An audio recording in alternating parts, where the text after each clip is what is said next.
चिंता संतानहंतारो यत्पादाम्बुजरेणव स्वीयानां तान् निजाचार्यान् प्रणमामि मुहुर्मुहुः।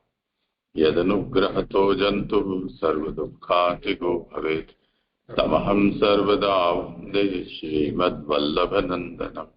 अज्ञानतिमिरान्धस्य ज्ञानाञ्जनशलाकया चक्षुरुन्मीलितं येन तस्मै श्रीगुरवे नमः। नमामि हृदये शेषे लीलाक्षीराब्धिशायिनं लक्ष्मीसहस्रलीलाभिः सेव्यमानं कलानिधिं चतुर्भिश्च त्रिभिस्तथा षड्भिर्विराजते योऽसौ पंचधा हृदये। करें आरंभ जिनका क्रम हो।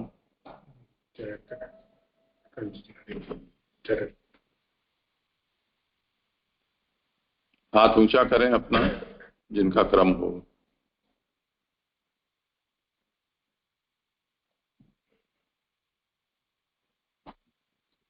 करें आरंभ। हाँ, कार्यकार्त में भगवान जनार्दन जो अजन्मा है, ये क्रिया शक्ति तथा ज्ञान शक्ति अवतीर्ण होते हैं। आवाज बहुत धीरे है आपकी। हाँ जी,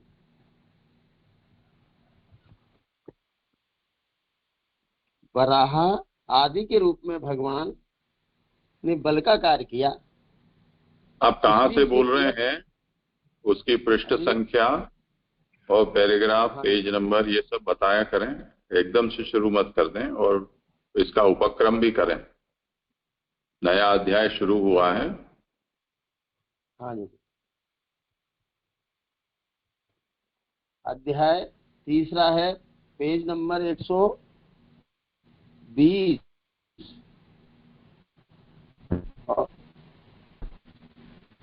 भगवान का अवतारों का वर्णन किया गया है इसमें श्लोक छठा, पेज नंबर 21 पे ले। आवाज आपकी बहुत धीमी है, कुछ करें।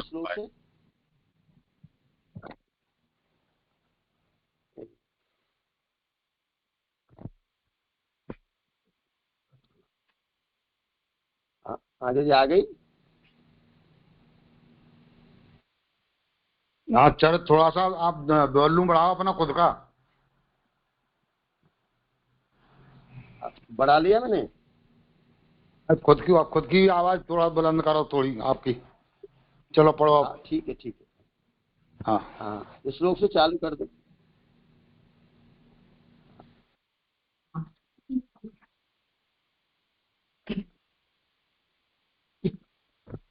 पेज नंबर 121, श्लोक छठा है। सैव प्रथम देव कौमारम संसर्ग आश्रित है प्रचारोत्तरम धम्मा ब्रह्मचरम अखंडितम। श्लोकार्थ, वही पुरुष अवतार अथवा भगवान नारायण प्रथम सृष्टि में सनत कुमार रूप से प्रकट हुए और उन्होंने ब्राह्मण स्वरूप में लोक में दुष्यर ऐसे अखंड ब्रह्मचर्य का पालन किया। सुबोधनी, पहले ब्रह्मा आदि से सनकादिक हुए, उनमें भगवान का आवेश है। उनका सनक सनंदन इत्यादि रूप धारण करने का प्रयोजन है। ब्रह्मचर्य का पालन करना इंद्रियों से युक्त होने के कारण जीव से ब्रह्मचर्य का पालन नहीं हो सकता। जब तक भूख को उत्पन्न करने वाली अग्नि है, तब तक भूख का सेवन करना अशक्य है। भूख को शांत करने का उपाय करना ही पड़ता है। इसी तरह बीज की आधारभूत काम अग्नि के विषय में समझना चाहिए। भूख को शांत करने के लिए जैसे भोजन आवश्यक है, उसी तरह काम को शांत करने के लिए स्त्रियों के साथ वार्तालाप आदि है। अन्य द्वारा जैसे सुधा की निवृत्ति द्वारा तृप्ति होती है, उसी तरह स्त्री सेवन से बीज की आधारभूत काम आग्नि की शांति से तृप्ति होती है। इसलिए इंद्रिय आपकी आवाज ज्यादा अस्पष्ट होती जा रही है। अजय जी, इनको जरा आप समझाएं किस तरह से निरूपण करना है, टोन कैसे रखना है। आपके शब्द क्लियर नहीं हो पा रहे हैं, जरा स्पष्ट बोलिए शब्दों को। आओ ठीक, प्रयास करिए। आप थोड़ा सा सकपकाए हुए हैं, थोड़ा सहमे हुए हैं। डरने की कोई बात नहीं है, सामान्यतः बोलते हैं ऐसे बोलना। आपको सामने मोबाइल रख लो आधा फुट की दूरी पे और सामान्यतः बोलिए आप आराम से।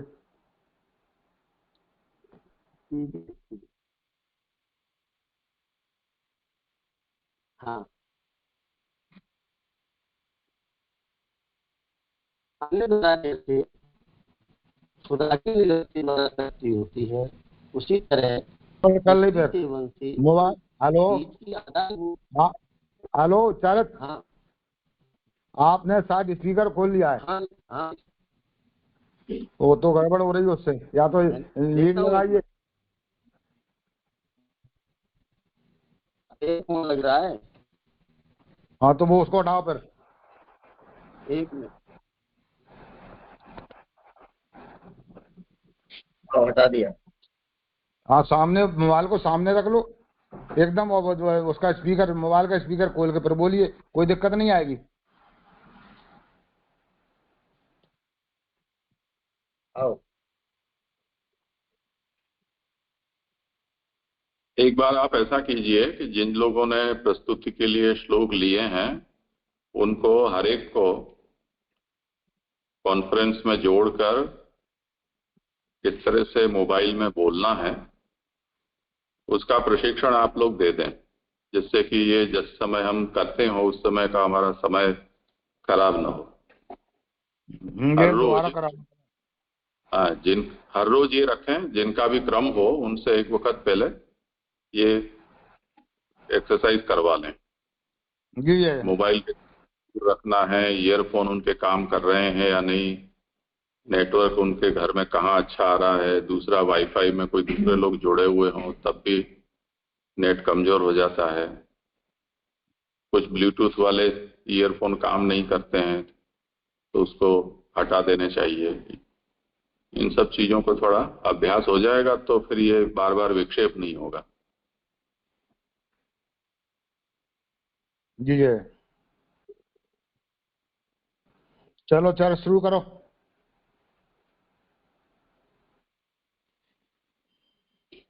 चलो, तो आपको आवाज आ रही है? फोन को म्यूट कर लिया क्या? नहीं, वो है ही।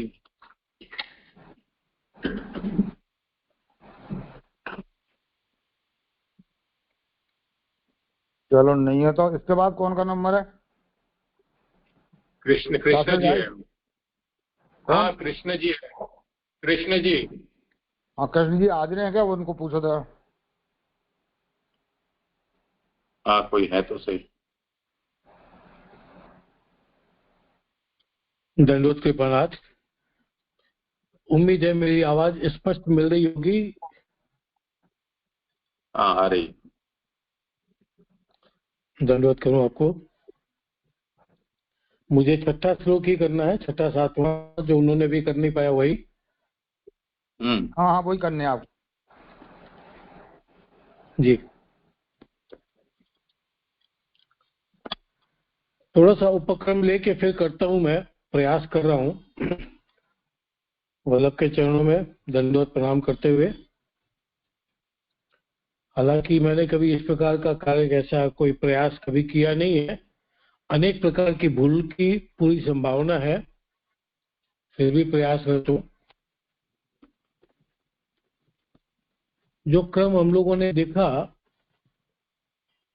प्रथम अध्याय में शुरुआत में, यह संवाद शौनकादिक ऋषियों का सूत जी से है। प्रश्नों के विषय में सूत जी को नैमिषारण्य में पाकर के ऐसा समझा कि भाई अत्यंत ज्ञानी है, तो उनसे कुछ प्रकार के प्रश्न किए गए ताकि उनका समाधान हो सके। प्रथम अध्याय हीन अधिकार, अधिकार लीला से संबंधित है। प्रारंभ में मंगलाचरण रूपी हम लोगों ने देखा वेद के बीज रूपी गायत्री मंत्र के विषय में जो प्रतिपादन हुआ, उससे संबंधित देखा कि बीज गायत्री मंत्र यानी बीज रूप गायत्री को और वृक्ष वेद को माना और फल के रूप में भगवान को माना। तत्पश्चात अगले अध्याय में लीला निरूपण, जिसमें फल, साधन, रूप, इन कर्मों का निर्णय वहां किया गया। शौनकादिक ऋषियों ने स्तुति जी से वहां ब्रह्म के विषय में भी प्रश्न पूछे। जब ब्रह्म की चर्चा हुई तो सूत जी की प्रसन्नता का कारण बना। विप्रो के विषय में बात आई कि विप्र किसे कहते हैं कि जो विशेष करके स्वयं और वक्ता को भक्ति से सराबोर करे, इसे विप्र की परिभाषा में हम लोगों ने देखा। भक्ति की जो दशा, रोमहर्षिणी शब्द से भी हमारा परिचय हुआ, ये एक प्रकार की भक्ति की दशा भी है।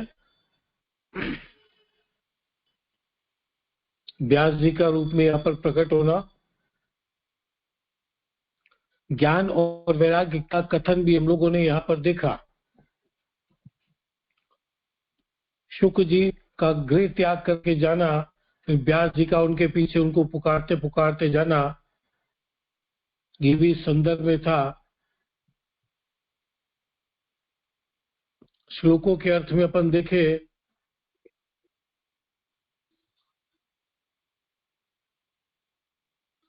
तो नमस्कार करते हुए प्रारंभ करते थे भागवत कथा का प्रारंभ, फिर लोक कल्याणार्थ कृष्ण विषयक प्रश्न और कृष्ण को ही फल बताया गया।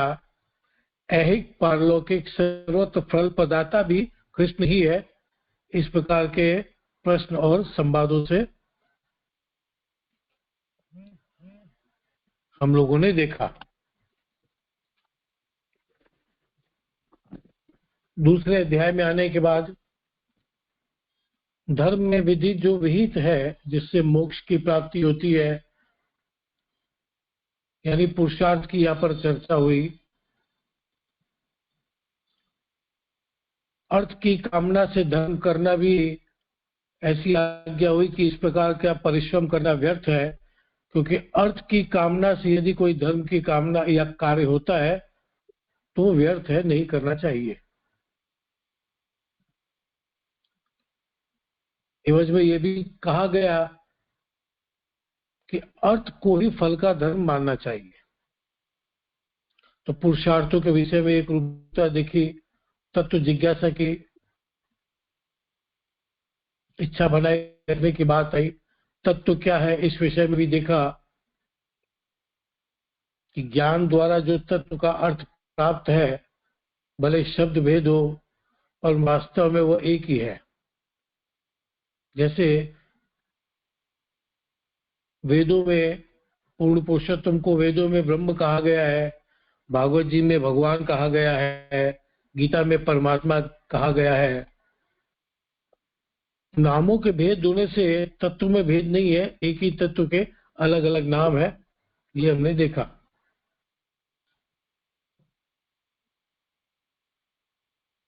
वेदों की श्रुतियों का भी जो अविरुद्ध से आदि से लेकर अंत तक, आदि से अंत तक अविरुद्ध जो अर्थ किया गया वो ऋषि लोग है, और ऋषि ही तत्व के ज्ञाता है। भगवत साक्षात्कार की बात भी आई, और इस प्रकार साक्षात्कार का अनुभव उन्हीं लोगों को होता है जो ज्ञान और वैराग्य सहित श्रवण से प्राप्त उस भक्ति से स्वयं की आत्मा परख हो जाते हैं। तब कृष्ण जी इतना लंबा उपक्रम न करें, आप सीधे द्वितीय अध्याय के ऊपर आकर और जो कल श्लोक हुए हैं बस वहीं से आप शुरू करें, क्योंकि ये तो फिर अंतहीन हो जाएगा और हमें जो निरूपण की पद्धति है उसमें हमने ये तय किया है कि दिन के जो प्रथम जो निरूपण करता है उसको शास्त्रार्थ, कंधार्थ, उसके बाद सीधे अध्यायार्थ को कहकर और अपने हिस्से में जो श्लोक आया है उससे आरंभ करना है। उसमें यदि आवश्यक हो तो जैसे आपके हिस्से में छठा श्लोक है तो इससे पूर्व का जो श्लोक जिसको समझे बिना छठे श्लोक का आरंभ नहीं हो सकता हो उसे हमें केवल कहना है। उससे विषय का अनुसंधान भी आ जाता है और हमारे पास जो थोड़ा समय है उसमें हमें ये सब करना है तो वो समय का भी आदर हो जाएगा। और दूसरा ये क्योंकि शौनकादि ऋषियों ने जो प्रश्न किए हैं 6 उनके उत्तर के रूप में सूत जी ये सब निरूपण कर रहे हैं, तो अब कौन से प्रश्न का उत्तर यहाँ पर कहा जा रहा है उसको हमें बता देना है। बस इतना सा ही करना है, बाकी विषय सीधा शुरू करें। अब भले पढ़े छठा श्लोक। छठा श्लोक है स एव प्रथमं देवः कौमारं सर्गमाश्रितः चचार दुश्चरं ब्रह्मा ब्रह्मचर्यम अखंडितम। श्लोक 8 वही पुरुषावतार अथवा भगवान नारायण प्रथम सृष्टि में सनत कुमार रूप से प्रकट हुए और उन्होंने ब्राह्मण स्वरूप में लोक में दुश्चर ऐसे अखंड ब्रह्मचर्य का पालन किया। सुबोधिनी पहले ब्रह्मादि से सनकादिक हुए उनमें भगवान का आवेश है। उनका सनक सनंदन इत्यादि रूप धारण करने का प्रयोजन है ब्रह्मचर्य का पालन करना। प्रथम अवतार यहाँ जो प्रारंभ होता है यहाँ से ब्रह्मा आदि से सनकादि हुए और उनमें भगवान का आवेश है। तो इस प्रकार ऐसा मेरी समझ में यह आवेशावतार आता है। प्रयोजन इस अवतार का उद्देश्य जो है उनका सनक सनंदन इत्यादि रूप धारण करने का प्रयोजन है ब्रह्मचर्य का पालन करना। इंद्रियों से युक्त होने के कारण जीव से ब्रह्मचर्य का पालन नहीं हो सकता। यह साधारण जीवों की बात हो रही है कि इंद्रियों के कारण, इंद्रिया वश में न होने के कारण उनसे ब्रह्मचर्य का पालन होना मुश्किल होता है, नहीं होता है। जब तक भूख को उत्पन्न करने वाली अग्नि है, देह में भूख को उत्पन्न करने वाली अग्नि जिसे जठराग्नि भी कहते हैं, कि जब तक जीव के देह में जठराग्नि है तब तक उसका भूख को सहन करना अशक्य है। जठराग्नि से पीड़ित व्यक्ति को उस अग्नि को शांत करने के लिए, क्षुधा तृप्ति के लिए कुछ चाहिए। तो भूख को शांत करने का उपाय करना ही पड़ता है। ठीक इसी तरह बीज की आधारभूत कामाग्नि के विषय में भी समझना चाहिए। जैसे जठराग्नि है वैसे ही कामाग्नि है। ये भी इसी प्रकार की उत्तेजना से संचालित होती है। भूख को शांत करने के लिए जैसे भोजन आवश्यक है, उसी तरह काम को शांत करने के लिए स्त्रियों के साथ वार्तालाप आदि है। जठराग्नि का भोजन है उपाय, वैसे ही कामाग्नि का शांत करने का उपाय है स्त्रियों के साथ वार्तालाप करना, कामुक भाव का उत्पन्न होना और उस पर अग्रसर होना। अन्न द्वारा जैसे क्षुधा की निवृत्ति के द्वारा तृप्ति होती है, यानी अन्न से क्षुधा की निवृत्ति भी और तृप्ति भी होती है, उसी तरह स्त्री सेवन से बीज की आधारभूत कामाग्नि की शांति से तृप्ति होती है। ये जैसे विनती करूंगा थोड़ा सा स्पष्ट करेंगे। बीज की आधारभूत कामाग्नि से शांति, इसलिए तो पहले इंद्रियवान जी, हाँ ये पहले पूरा इसलिए कर लो, जरा बात समझाएंगे। हाँ पूरा ही कर रहा हूं मैं। इसलिए इंद्रियवान जीव के लिए ब्रह्मचर्य संभावित नहीं है। इंद्रियवान जीव के लिए ब्रह्मचर्य संभावित नहीं, क्योंकि इंद्रिया वश में नहीं है। स्त्रियों का मन से भी स्मरण किए बिना वीर्य को धारण करने वाला ब्रह्मचारी कहलाता है। स्त्रियों का मन से स्मरण किए बिना वीर्य को धारण करना, यह वीर का अर्थ पराक्रम से लिया है मैंने, कि एक अर्थ पराक्रम है। मन से स्मरण किए बिना अपने पराक्रम को धारण करने वाला ब्रह्मचारी कहलाता है, यानी उसने अपने पराक्रम से इस कामाग्नि को वश में कर लिया। इस प्रकार के ब्रह्मचर्य का पालन वही कर सकता है जिसमें भगवान का आवेश हो। यह साधारण मनुष्यों की बात नहीं है। भगवत कृपा जिन पर हो और मन में सतत भगवान का चिंतन हो, तो ऐसे चिंतन से धीरे धीरे भगवतमय होते होते भगवत आवेश उनमें प्राप्त होता है। तो वही ऐसा कर सकते हैं, क्योंकि वो इंद्रजीत हो जाते हैं।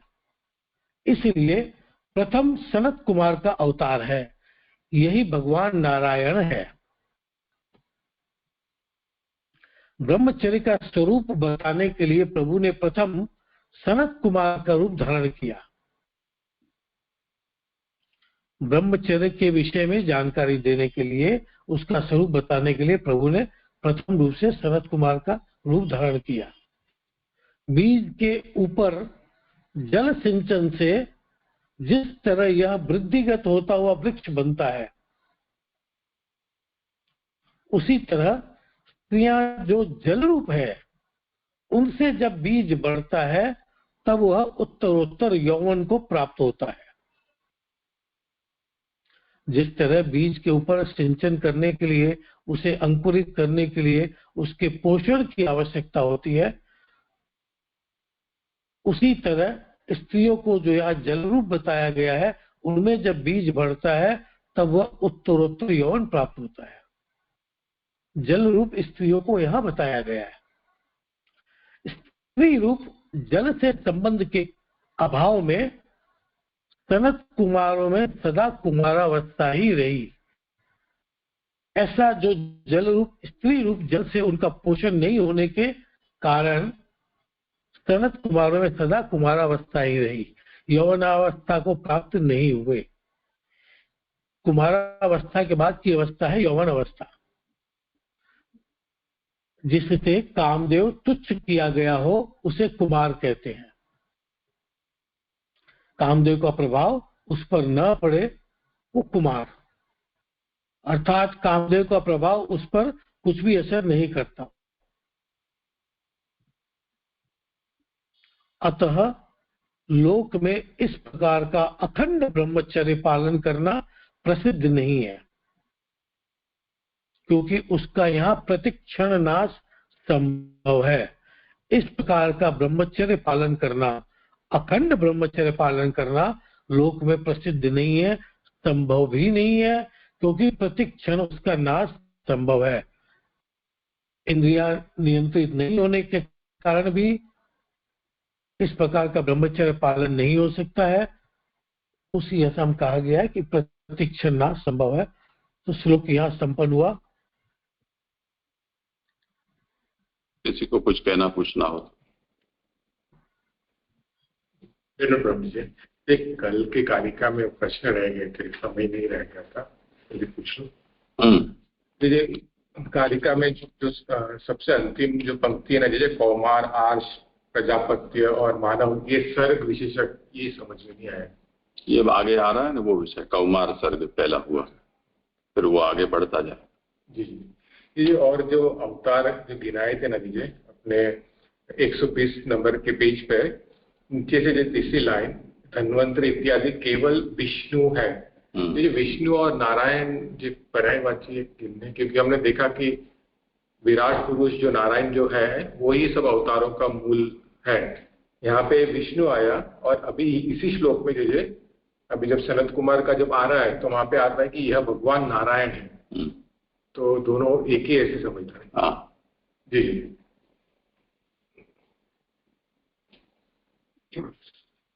मेरा प्रश्न वही था कृपानाथ, इस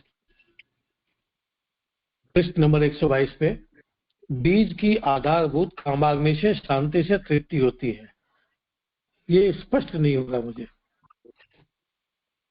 एक मिनट, मैं भी एक जे कल के जो सब्जेक्ट है उसमें एक क्वेश्चन है तो वो कर लूँ क्या पहले?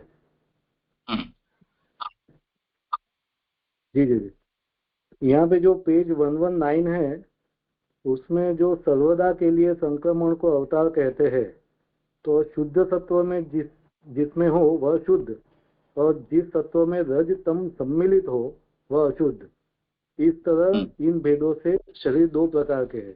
तो जैसे मुझे ये थोड़ा समझना था कि भाई वैसे तो जो प्रभु का जो अवतार या तो जो आदेश है वो तो शुद्ध सत्व है या तो जो सत्व यानी कि जो निर्दोष है उसमें ही होता है ना। ऐसे रज और तम से सम्मिलित हो उसमें आदेश क्या ऐसे हो सकता है? वो जरा, या तो इसको कैसे समझना, क्योंकि प्रभु तो जो शुद्ध हो ये नियम नहीं है। अच्छा, तो ऐसे भी हो सकता है, रज और तम में भी हो सकता है ऐसे।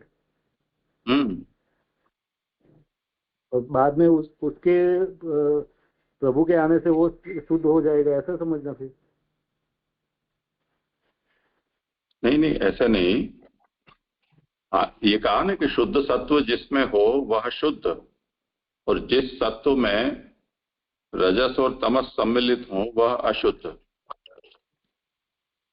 तो जिस समय रजोगुण से मिश्रित सत्व गुण में भगवान का अवतार होता है तो वो अशुद्ध शरीर हुआ यूं, अथवा मिश्र गुण वाला हुआ। क्योंकि जैसे क्वेश्चन इसीलिए हुआ क्योंकि जो हम सोचते हैं तो भी जो चित्त की शुद्धि होने के बाद ही प्रभु का आवेश होता है, या तो ठाकुर जी पदार्थ है, ऐसा जनरली देखा गया है। लेकिन यहाँ पे तो रज और तम है फिर भी आवेश या तो संक्रमण हो रहा है, तो ये भी संभव। चित्त में भगवान का आवेश होना वो है अलग बात है, और जिस शरीर में भगवान का अवतार हो रहा है उस शरीर के रजोगुण या तमोगुण मिश्रित सत्व गुण वाला कहा जा रहा है, वो अलग वस्तु है।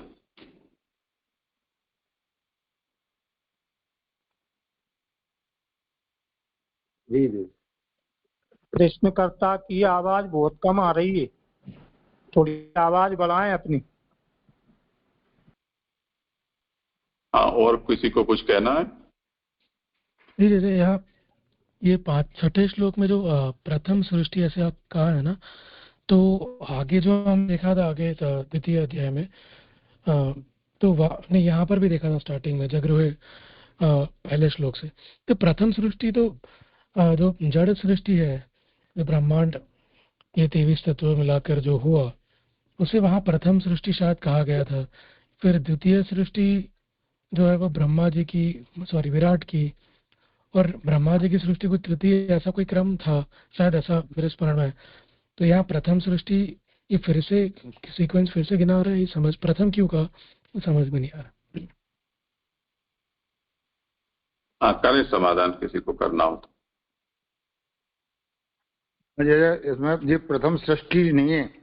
प्रथम सृष्टि में सनत कुमार आदि रूप से भगवान का प्रागट है, यानी सबसे पहले जो है भगवान प्रथम जो है अवतार सनत कुमारों का हुआ प्रथम सृष्टि में, ये कहा है पहला अवतार है ये चारों ऋषियों का, इस तरह से। प्रथम अवतार विराट पुरुष अवतार वो प्रथम अवतार नहीं होगा फिर?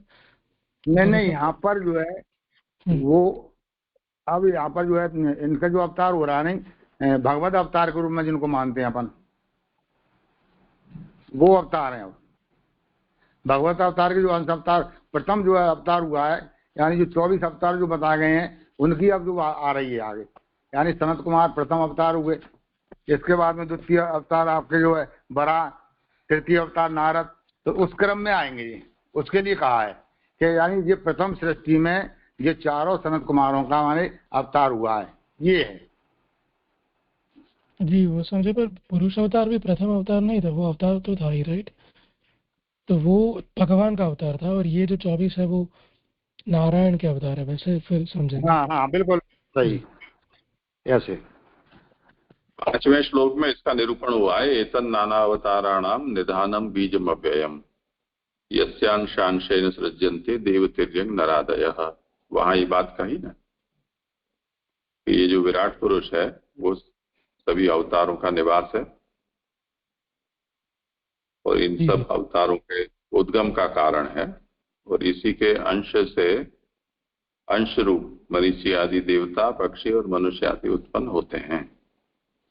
तो अब वो जो क्रम से शुरू हो रहे हैं उनको बता रहे हैं, ये प्रथम हुआ, फिर अब ये द्वितीय होगा, ऐसे। जी प्रणाम जी, क्लियर हुआ। और ये आगे इस बोधनी में जो यहाँ समझाया, उसमें एक लाइन जो है ना कि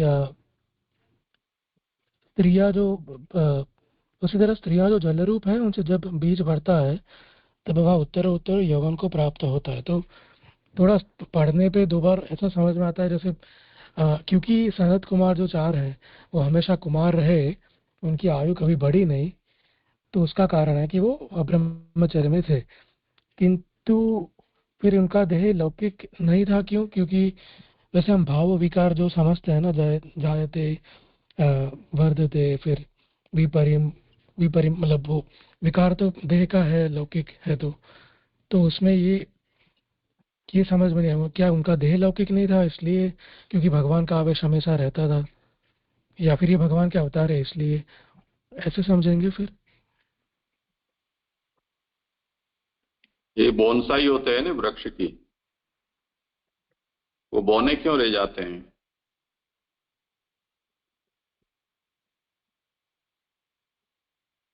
वृक्ष का विकास होने के लिए उनकी जड़ों को ज्यादा बढ़ने के लिए जगह चाहिए। अब जड़ों को काट दो या जड़ों को गहरा जाने के लिए जगह ही मत दो, तो नीचे का विकास अगर उसका अटक गया तो ऊपर भी नहीं होगा। अगर कोई वृक्ष है वो ऊपर बढ़ना चाह रहा है, बार बार उसकी ऊपर की डालियां काटते रहो तो उसका तना मोटा होता जाएगा, क्योंकि प्रकाश जल उसको प्राप्त हो रहा है, वो सघन भी होगा पर ऊंचाई उसकी नहीं होगी।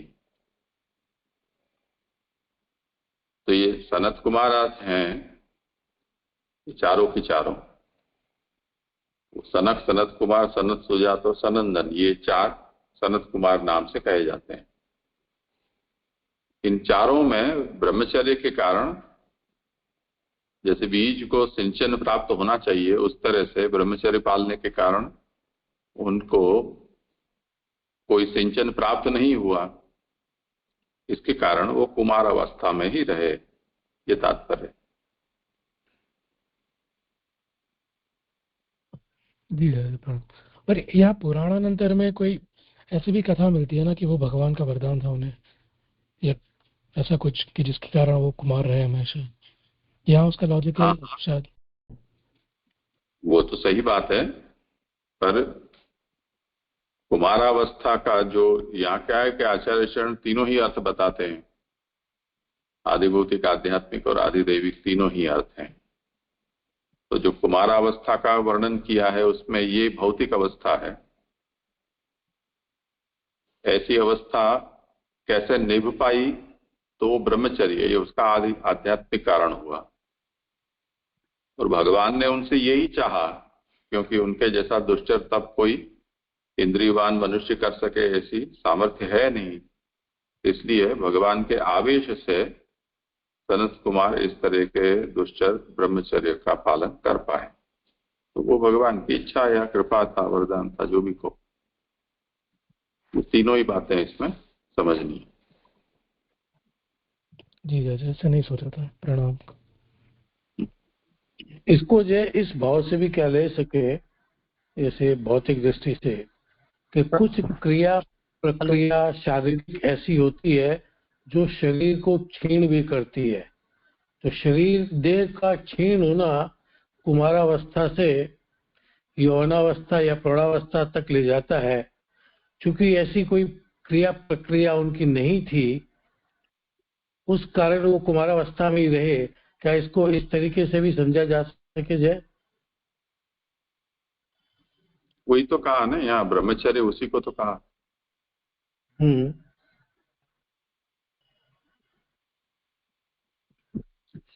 प्रणाम जय। हाँ हेलो। पीयूष, हाँ बोलो बोलो। यहाँ पर मुझे ये जिस प्रकार से अन्य जो आगे आएंगे या जो कुछ भी अवतार बताए गए उनका एक प्रयोजन भी है और उसका फल भी है। नारद जी का जैसे कि पंचरात्र इत्यादि जो ग्रंथ लिखा उसमें भक्ति इत्यादि का जो वर्णन है, भक्ति सूत्र इत्यादि है। वैसे ही वराह इत्यादि का जो होता है उसमें पृथ्वी ऊपर लाए। तो यहाँ जो ब्रह्मचर्य का पालन किया उसका क्या, जैसे वो प्रयोजन है पर फल क्या है, ऐसा वो जानना चाह रहा हूँ। हाँ, किसी को करना हो, अच्छा विचार करने लायक है प्रश्न। देखो ऐसा है कि जहाँ, हाँ बताओ बताओ।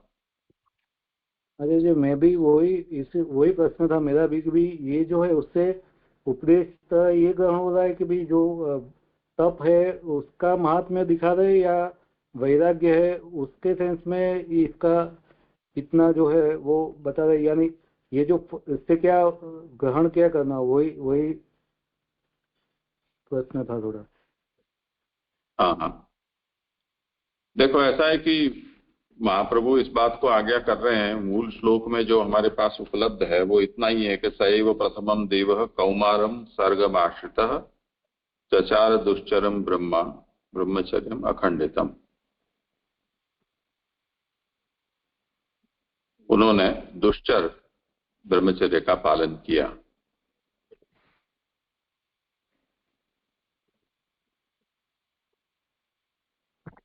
और कोई इसमें उनके चरित्र के विषय में या प्रयोजन के विषय में और कुछ बात यहाँ कही नहीं जा रही। जब तृतीय स्कंद में इसका विस्तार आएगा तब कुछ बातें आएंगी कि ऐसा उन्होंने क्यों किया।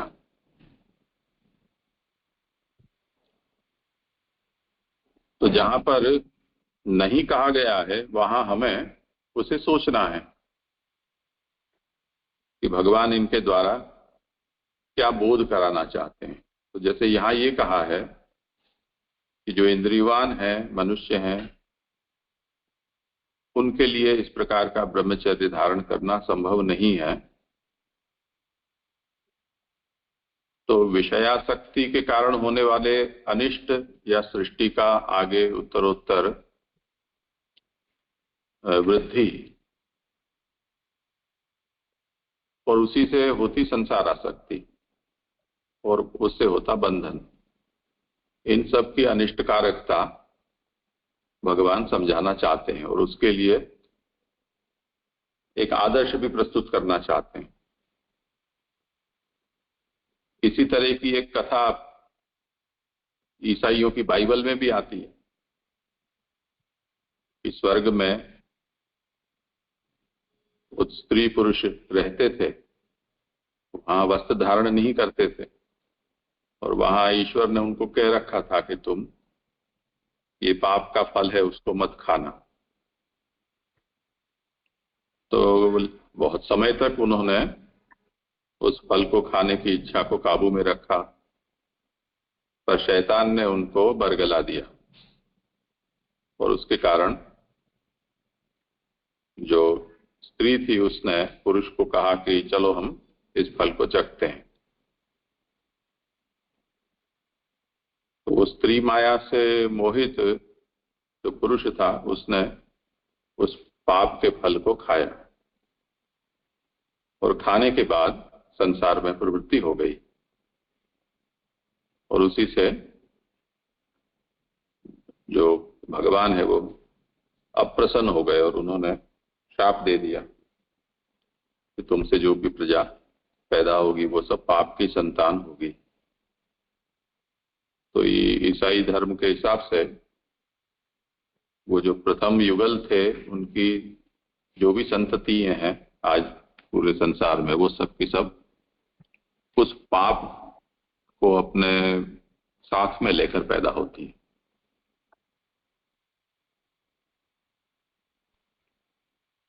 तो अब सनत कुमार, ये तो केवल समझने के लिए बात है, सनत कुमार ये नहीं चाहते थे।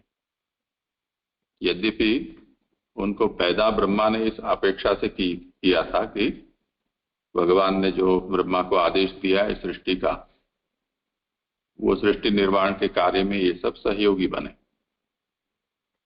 पर प्रकट होने के बाद ही जिस तरह से शुकदेव जी के प्रसंग में हम देखते हैं कि वो किसी बंधन में बंधना नहीं चाहते थे, उस तरह से ये भी कुमारावस्था में ही रहे और ब्रह्मचर्य का पालन करते हुए तपस्यारत रहे।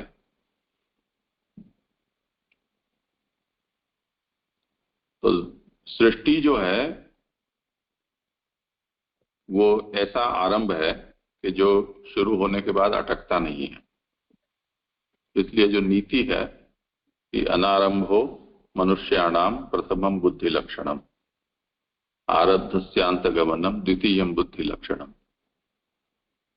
जब हमें ऐसा लगता है कि ये आगे समझ पाए ऐसा नहीं है तो आरंभ हमें करना ही नहीं चाहिए। ये प्रथम बुद्धि का लक्षण है। और अब तब समझ में नहीं आया और उसके कारण आरंभ हो गया तो उसको बीच में अधूरा नहीं छोड़ना चाहिए, खत्म करके ही फिर हमें सांस लेनी चाहिए।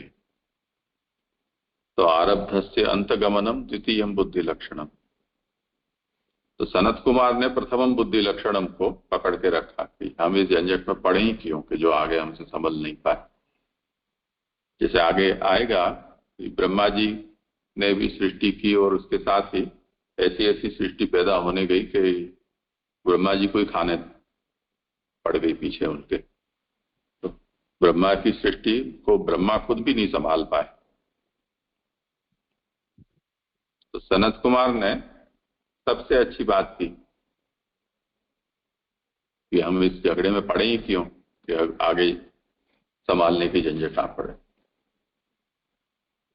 जैसे कई लोगों को अपनी बड़ाई करने की बड़ी आदत होती है, अच्छा लगता है उनको।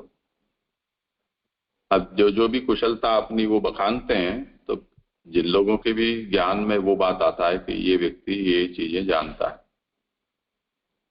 तो जब भी उनको जरूरत पड़ती है तो वो उस व्यक्ति को वो कहते हैं कि जरा आप सुना है कि आप भुजिए बड़े अच्छे बनाते हो, आप समोसे बड़े अच्छे बनाते हो, हलवा बड़ा अच्छा बनाते हो। अब क्योंकि उसने खुद ही अपने ढोल पीट दिए हैं तो मना तो कर नहीं सकता है, तो प्रशंसा सबको अच्छी लगती है। तो जिनको काम निकलवाना है वो प्रशंसा करते रहते हैं और उनसे काम करवाते रहते हैं। उसके बजाय हम मूड हैं, हमको कुछ आता ही नहीं है। हमारे यहाँ पहले जो यहाँ रसोई में थे वो ऐसे चतुर थे, ये अभी हैं वो भी उनसे ज्यादा चतुर हैं। वो जब आए यहाँ पर रसोई में तब उन्होंने सबसे पहले जैसे उनके 10 कमांडमेंट्स दिए थे उस तरह से उनके ये कमांडमेंट थे, मुझे दाल भात रोटी शाक के अलावा कुछ बनाना नहीं आता है। अब जिन्होंने 75 साल तक रसोई ही की है उसको 4 से 5वीं चीज नहीं आ सकती है ऐसा कोई मान सकता है? आता तो है, पर आता है ऐसा कहेंगे तो बनवाएंगे तो शरीर घिसेगा। तो सनत कुमार ने ये स्टैंड लिया जो इस समय अपने रसोईया जो है उस तरह, हमको कुछ आता ही नहीं। सनत कुमार भी बैठ के जप माला लेके आप कुछ आता हो तो कुछ झंझट न। तो ये एक वैसे देखा जाए तो बड़ी बात है, और इतना निवरा निठल्ला बैठना इनकी तो आयु भी बहुत लंबी चौड़ी है, अपनी तो अपने जैसी हो तो चलो 100 साल में निपट जाए आदमी, तो तब तक ही बैठना पड़े। पर ये सनत कुमार की तो आयु भी ऐसी है, असीमित आयु है। तो फिर भी उन्होंने ये पसंद किया कि सृष्टि बनाने के चक्कर में हमको पढ़ना नहीं है, क्योंकि ये बंधन का कारण। वो ब्रह्मा खुद भी उस बंधन को अनुभव कर रहे हैं कई बार। तो जब प्रजापिता खुद इसको बंधन रूप मान रहे हैं तो हम उसमें क्यों फंसे हैं? तो ये बहुत बड़ा मैसेज है सबको। आया समझ में? जी अजय जी जी। जय जय जय जय हाँ प्रणाम। बोलिए। जय जय, मुझे भी कल के उस श्लोक में एक क्वेश्चन पूछना था कि पृथ्वी को जड़ कहा है, तो उनके तो भौमासुर बेटा था और कृष्ण की प्रिया थी ये, तो वो किस विषय में कहा?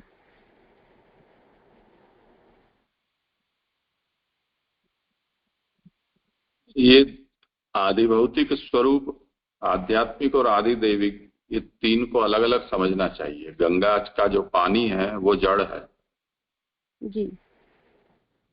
पर तीर्थ रूपा गंगा शक्ति वाली है। वो देवी गंगा है,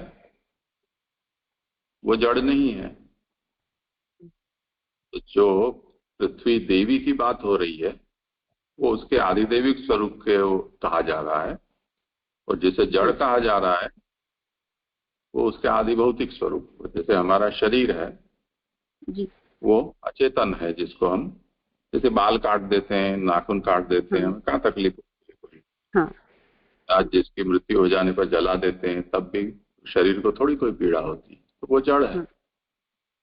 इस तरह से समझना चाहिए। ठीक है जी।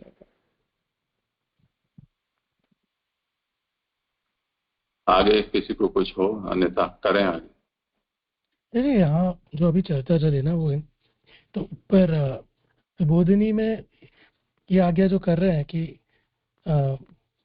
इसलिए इंद्रियवान जीव के लिए ब्रह्मचर्य संभावित नहीं है, तो वहाँ अगर ये उपदेश है भी तो फिर वो अशक्य नहीं हो जाएगा कि क्योंकि सुबोधिनी स्वयं आज्ञा कर रहे हैं महाप्रभु जी के इंद्रियवत्वात्, तो फिर हम बोध अगर ग्रहण भी करें पर फिर वो अशक्य है ऐसा अंदर ही कहा गया है, तो फिर वो बोध होगा नहीं ना फिर कि ये तो हमसे होगा ही नहीं। हाँ, तो उसके आदर्श सनत कुमार को बना दिए ना, उनको देखते रहो। जितने भी इस समय ओलंपिक चल रही है उसमें एक से एक बड़े बड़े कीर्तिमान स्थापित किए जा रहे हैं। पूरे विश्व में जितने लोग हैं उनके प्रतिनिधि के रूप में ये स्पर्धक होते हैं। उनमें से वो एक व्यक्ति विश्व कीर्तिमान स्थापित करता है।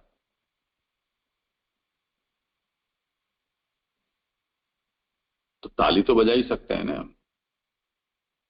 तो सनत कुमार जो ये दुष्चर ब्रह्मचर्य का पालन कर रहे हैं, तो हम ताली तो बजाएं कम से कम। जी जी, सुंदर, क्लियर, प्रणाम। यहाँ पे ये सब आवेश अवतार गिनाए, विशेष अवतार, वहाँ पे जो सनकादि ब्रह्मादि देवता जैसे लिखा है, ऊपर तो ब्रह्मा का गिना दिया है, लक्ष्मी ब्रह्मा, और सनकादि ब्रह्मादि देवता, तो ये यहाँ पे क्या लेना है? 121 पर तीसरी लाइन। ये मूल में जो है ना, चचार दुश्चरम ब्रह्मा ब्रह्मचर्यम अखंडितम, ये जो मूल में ब्रह्मा शब्द है उसकी ये व्याख्या है। कारिका कारिका में जो आई, कारिका में कौन सी कारिका? ये जो 121 पेज नंबर पे, हाँ, कारिका में जो तीसरी जो लाइन है उसमें शनकादि ब्रह्मादि देवता ऐसे लिखा है। कश्यपः सनकाद्याश्च ब्रह्माद्याः चैव देवताः सो क्या? हाँ जी, और ऊपर भी लक्ष्मी और ब्रह्मा आ गए जी। यहाँ पे फिर ये ब्रह्मादि ये नहीं समझ में आया। वो इसमें नीचे कहा नहीं कि जहाँ दो दो बार नाम आए हैं उनको उसमें विशेष आवेश है उस अभिप्राय से कहा गया है, वो उसका समाधान किया था। हाँ।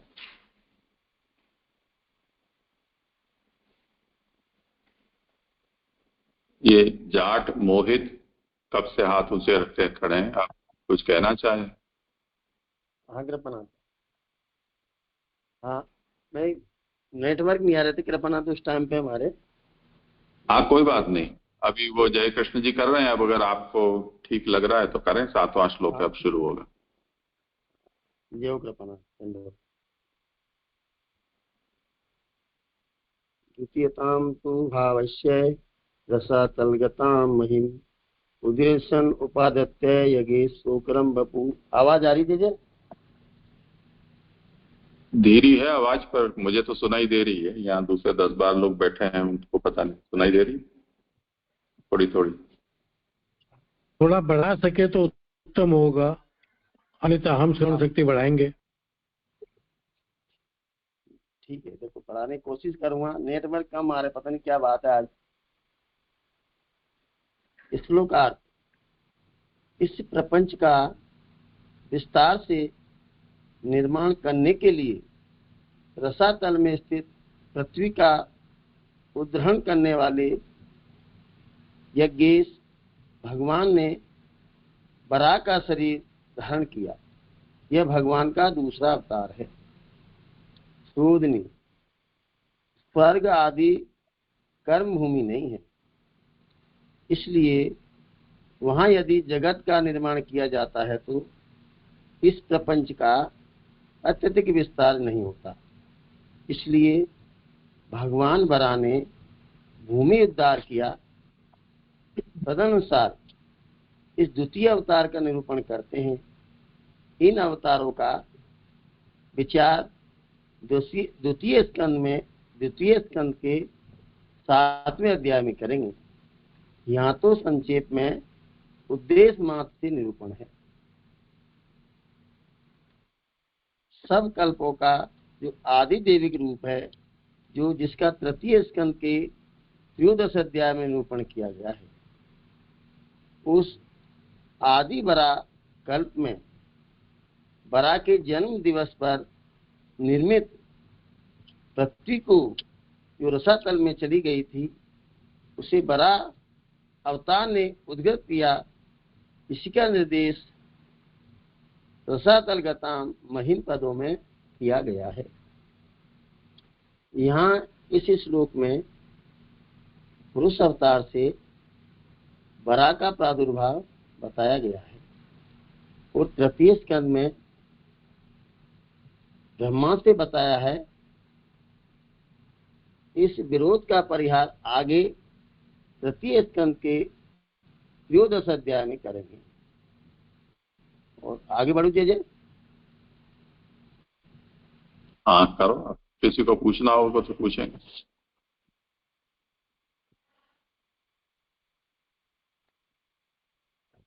ठीक है।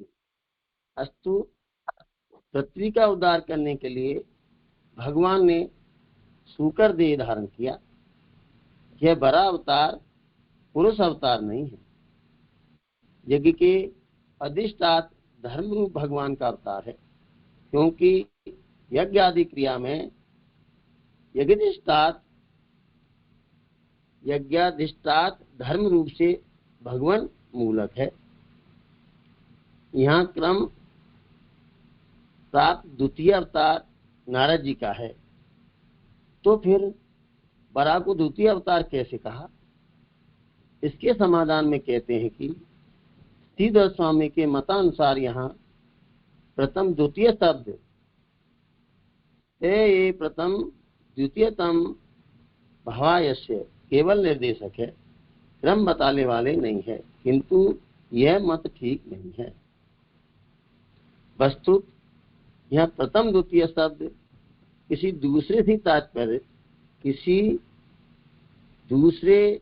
तात्पर्य से है और वह यह है कि यह बड़ा अवतार मनु क्रोध रूप है, जैसा कि पशुनाम बा ए मनुष्य बड़ा है। पशुओं में जो क्रोध है वह बड़ा है। इस प्रकार श्रुति के अनुसार यह बड़ा भगवान के श्रुति के अनुसार यह बड़ा भगवान मनु रूप है। यही बड़ा रूप भगवान का अश्वमेघ आदि यज्ञों के रूप से क्षत्रियों में स्थित हो गया है। इसलिए क्षत्रियों में क्रोध की मात्रा अधिक है, और क्योंकि ब्राह्मण से दूसरा वर्ण क्षत्रिय है, इसलिए इसे यहाँ द्वितीय कहा है। ये पूरा हुआ श्लोक। हाँ, जो पहली पंक्ति आई थी स्पीच पे, वहां पे तो समझा दिया कि यानी ये जो पुरुष अवतार से वरा का जो अवतार है या तो ब्रह्मा से है, इसका तो जो भी विरोध आ रहा है वो आगे करेंगे। लेकिन फिर वापस आता है कि ये पुरुष अवतार नहीं है लेकिन भगवान का अवतार है। तो ये तीन कैसे, और समझ में नहीं आया। हाँ, किसी को समाधान करना हो तो।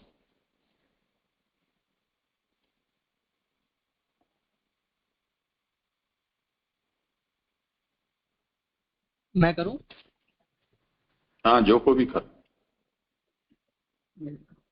पुरुषावतार नहीं है, मतलब वराह अवतार है। वराह तो पशु हुआ।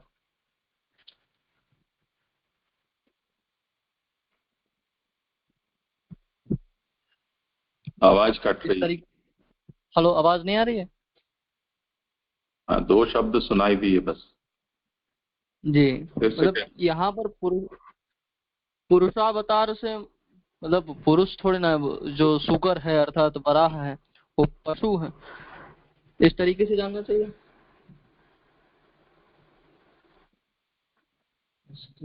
नहीं, कुछ और बात है, करें और किसी को कुछ कहना हो।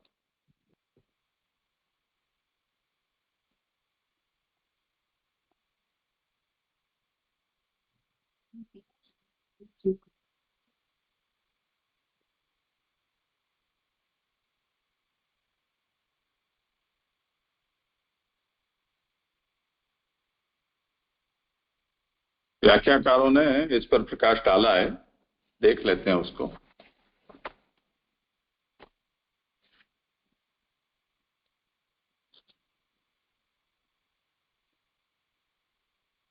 सबसे पहले तो ये बात है कि प्रथम और द्वितीय ये जो क्रम संख्या बताई जा रही है वो अभी ब्रह्मा के मानस पुत्र के हिसाब से हम देखा जाए तो सनत कुमार आदि के बाद ब्रह्मा के नारद जी का नंबर आता है, परंतु यहाँ उस क्रम को न लेकर वर्ण के क्रम को लेकर किया जा रहा है। तो सनत कुमार आदि है वो ब्राह्मण वर्ण के अवतार हैं, और यहाँ वराह जो है उनमें जो क्रोध क्षत्रियों का धर्म है, तो ये क्षत्रिय वर्ण का अवतार है। इस तरह से ये वर्ण के क्रम को लेकर प्रथम और द्वितीय ये कहा गया है। ये एक बात हुई। दूसरा, नायम पुरुषावतार किंतु यज्ञेशः यज्ञाधिष्ठातृ धर्म रूप भगवद अवतार, क्योंकि क्रियायाः तन्मूलकत्वात्। आगे हमें ये कहा गया कि एतन्नानावताराणां निधानं बीजमव्ययम् यस्यांशांशेन सृज्यन्ते देवतिर्यं नरादयः, 5वें श्लोक में, कि ये जितने भी अवतार हैं उन अवताराणाम मूलम भगवान, सब अवतारों के मूल भगवान हैं, अथवा मूलावतरणम वा।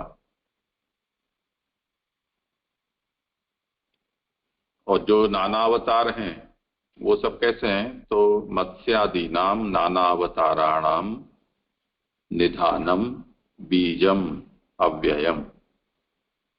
यही मत्स्य आदि जितने भी अवतार हैं उनका स्थान है, उनका ही बीज है, यानी उसका उद्गम का हेतु है, और वो अव्यय है।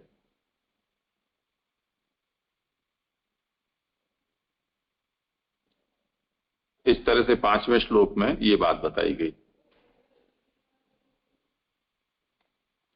अब उसको यहां पर कहीं पर तो 5वें श्लोक में कहे गए क्रमानुसार ही अवतार का स्वरूप बताया जा रहा है, कहीं पर अपवादतया उससे कुछ पृथक हो तो उसको भी बता रहे हैं। तो अब जैसे यहां पर भगवान का वरावतार हुआ, उस संबंध में क्या आज्ञा करते हैं कि नायम पुरुषावतारः किंतु यज्ञेशः यज्ञाधिष्ठातृ धर्म रूप भगवद अवतारः।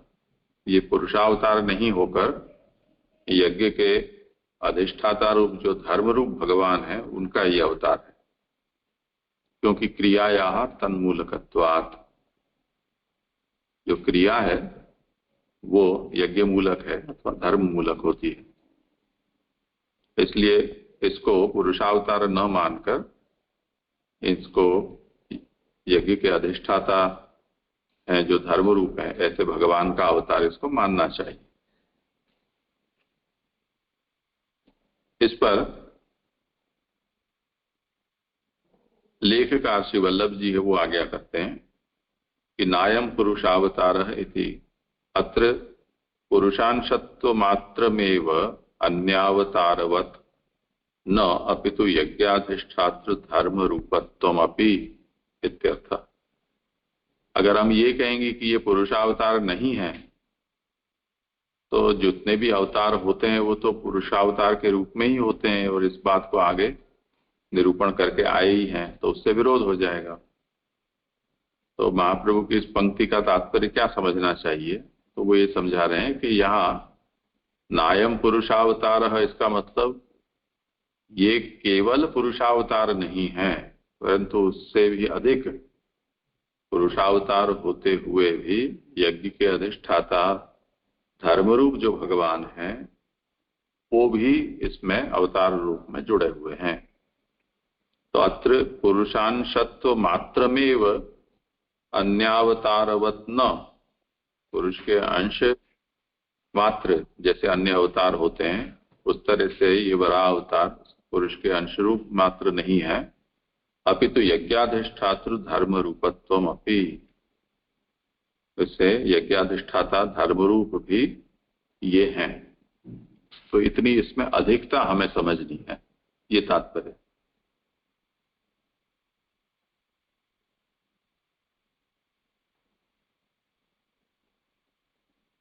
जी करें आगे। हाँ जी, मेरा पूरा हुए 2 श्लोक, 8वां किसी और का। ठीक है, आगे जिनका क्रम हो करें।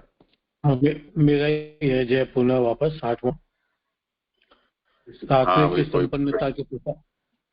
हाँ, अभी कोई प्रश्न कर रहे हैं? हाँ जी, दंडवत ना, ये एक शब्द समझ नहीं पड़ा, यह वरा अवतार मन्यु क्रोध रूप है, तो मन्यु का मीनिंग क्या समझना, वो समझ नहीं। मन्यु का मतलब क्रोध, वही कहा है। अच्छा, मन्यु का मतलब क्रोधी। हाँ हाँ हाँ जी।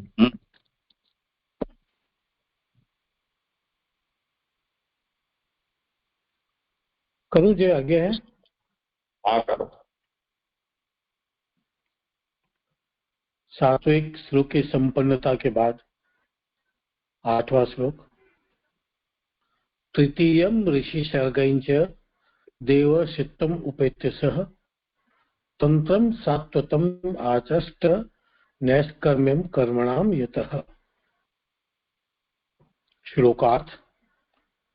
उस विराट भगवान ने ऋषियों में प्रादुर्भूत होकर नारद रूप तृतीय अवतार को धारण किया तथा पंचरात्र तंत्र को कहा, जिसके अनुसार कर्म करने से कर्म बंधन कभी नहीं होता।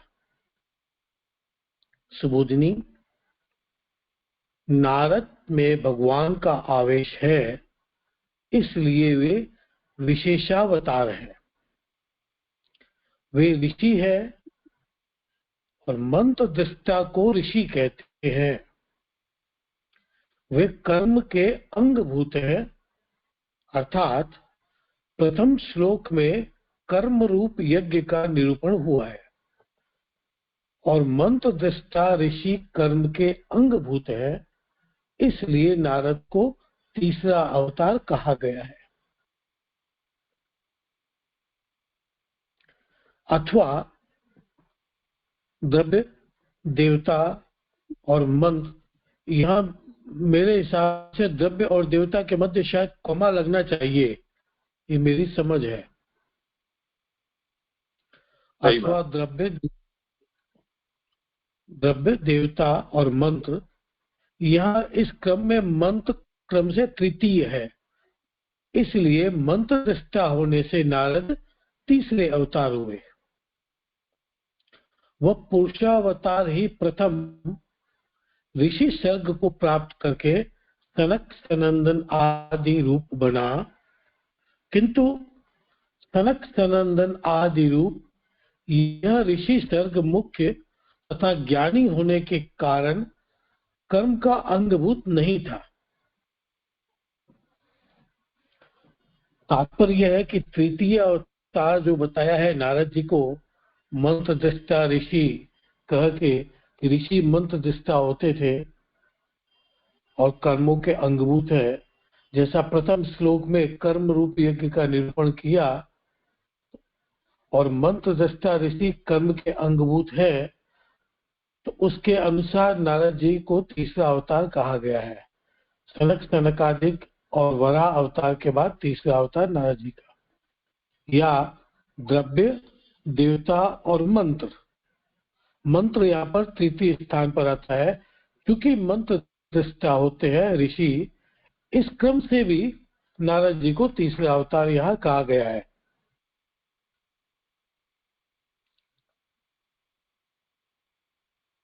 इसलिए तदंतर वह विराट पुरुष ही देवर्षि सर्ग को नारद रूप को प्राप्त कर उसमें आविष्ट हुआ, तथा पंचरात्र रूप जो वैष्णव तंत्र है और जिसमें भगवत सेवा का निरूपण है, उसका उपदेश दिया। ये नारदावेश, नारद जी में जो आवेशावतार है उसके उद्देश्य की बात हो रही है।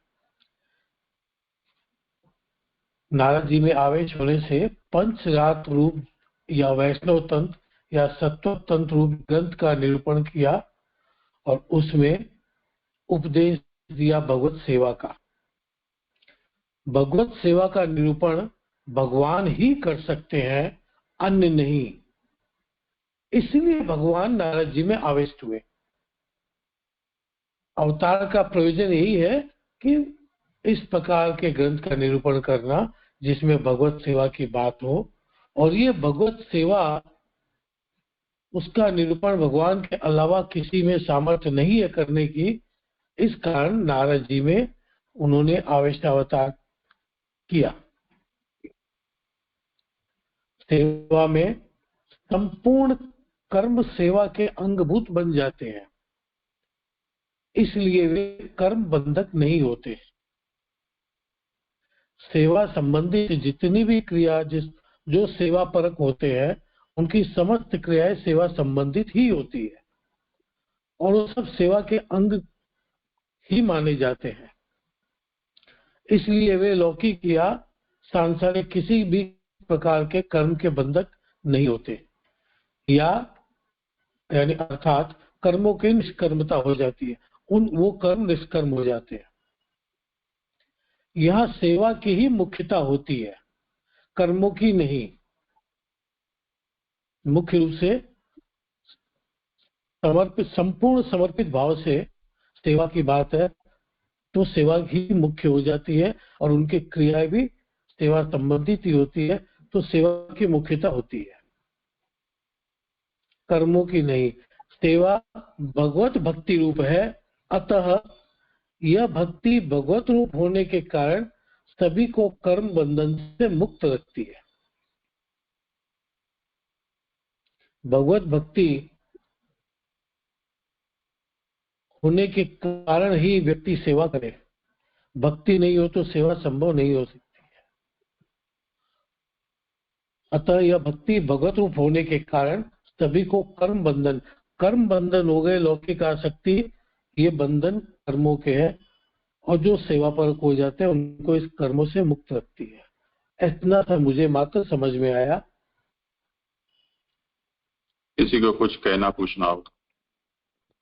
जैसे मुझे एक प्रश्न ये था कि ये जो आया ना यहाँ के, अर्थात प्रथम श्लोक में कर्म रूप यज्ञ का निरूपण हुआ है और मंत्र दृष्टा ऋषि कर्म के अंगभूत है, तो इससे नारद जी का तीसरा अवतार, मतलब ये पंक्ति समझ नहीं पड़ी, इससे कैसे तीसरा अवतार आ रहा है?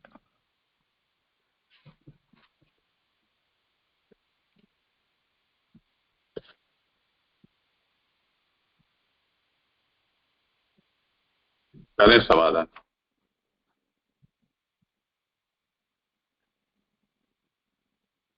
यहाँ जो वर्णन किया गया, जो निरूपण किया गया, उसके अनुसार तीसरा अवतार तो दूसरे प्रकार से अपन देखे तो द्रव्य, देवता और मंत्र, चूंकि ऋषि मंत्र दृष्टा होते हैं और वे कर्मों के अंगभूत ही होते हैं,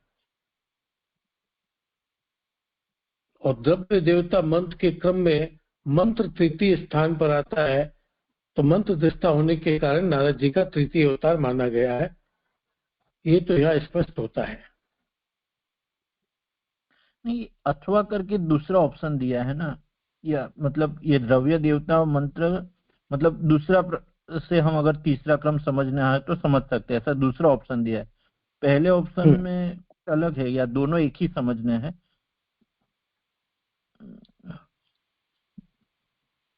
पहला ऑप्शन में जो बताया कर्म यज्ञ रूप का निरूपण हुआ है और मंत्र दृष्टा ऋषि कर्म के अंगभूत है, इसलिए नारद को तीसरा, वो एक ही बात है, मेरी समझ में एक ही बात आती है। मंत्र दृष्टा ऋषि, और यहाँ भी वही आई है, मंत्र से संबंधित ही,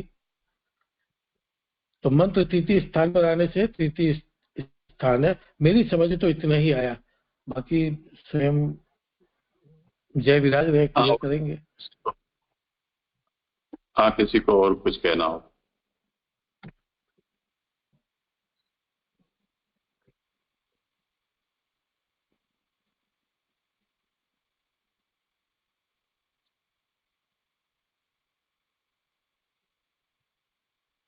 जैसे इसमें ये एक पेच और फंस रहा है कि द्रव्य को जो है, यानी बराह को अपन द्रव्य माने, किसको? तब भी ये क्लियर, बराह को तब भी क्लियर नहीं हो पा रहा। और ऊपर जो सनत कुमारों को तो अपन मान ही नहीं सकते, वो तो उसमें चलेंगे ऋषि में। और देवता नहीं, बराह ऐसा नहीं है। द्रव्य किसे मानेंगे? हाँ, तृतीयम ऋषि सर्गंच,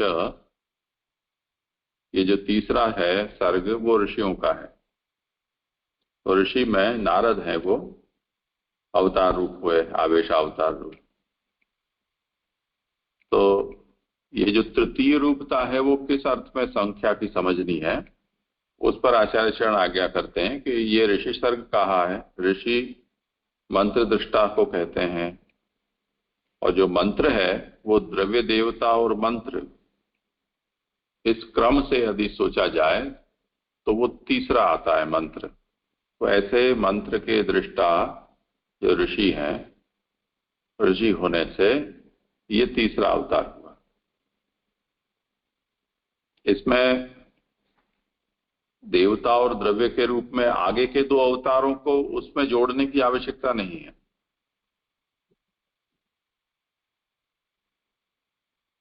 विजय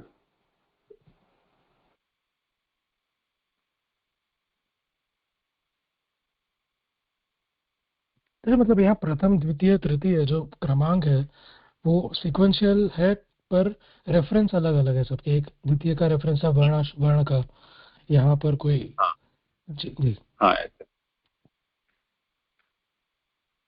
जैसे ये इसका कारण क्या है कि पुराणों में अवतारों का जो क्रम है वो सर्वत्र एक समान नहीं है। अलग अलग पुराणों में भी उस क्रम में हमें आगे पीछे मिल जाएगा। इसी तरह स्वयं भागवत में भी हमें, जैसे द्वितीय स्कंद आएगा तब हमें कुछ और क्रम भी प्राप्त हो सकता है। इसलिए महाप्रभु उसकी संगति आप आज्ञा कर रहे हैं।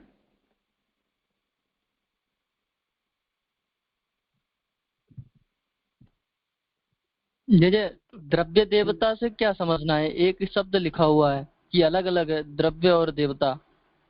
हाँ, वो अलग अलग है। तो उसमें द्रव्य और देवता में कैसे, द्रव्य से क्या मतलब मंत्र दृष्टा ऋषि हो गए, तो द्रव्य और देवता से क्या संबंध है? ऐसा है कि यज्ञ की परिभाषा ही यही है, देवतोद्देश्येन द्रव्य त्यागः यागः, ये यज्ञ की परिभाषा है। तो देवता एक तत्व हुआ, देवता को उद्देश्य करके और होम किया जाता है, तो जो होमने के पदार्थ हैं वो द्रव्य कहे जाते हैं। और होम के साथ आहुतियों में और देवताओं की स्तुति में मंत्र का प्रयोग होता है। तो द्रव्य देवता और मंत्र, ऐसे इसी क्रम में ये शब्द बोले जाते हैं। जैसे ब्रह्मा विष्णु शिव बोला गया या सीताराम बोले गए, इस तरह से द्रव्य देवता मंत्र ये इस तरह से क्रम में बोले जाते हैं, सहोच्चरित हैं ये। तो वहां मंत्र है वो तीसरे क्रम में है, और ऋषि है उसको यहाँ तीसरा सर्ग बताया है। तो उसकी तृतीय संख्या की उपपत्ति हम कैसे बता सकते हैं, वो महाप्रभु समझा रहे हैं।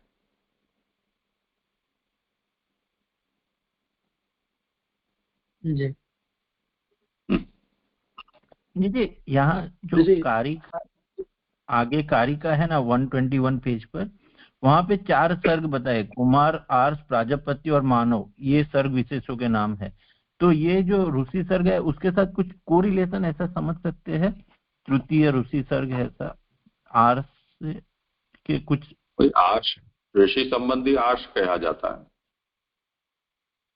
उसी क्रम में बताएंगे। हाँ हाँ जी जी।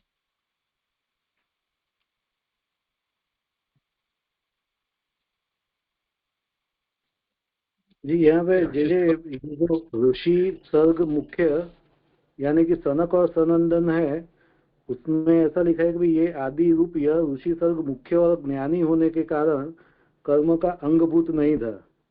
तो ये कैसे, वो जरा समझ में नहीं आया। क्या कहा?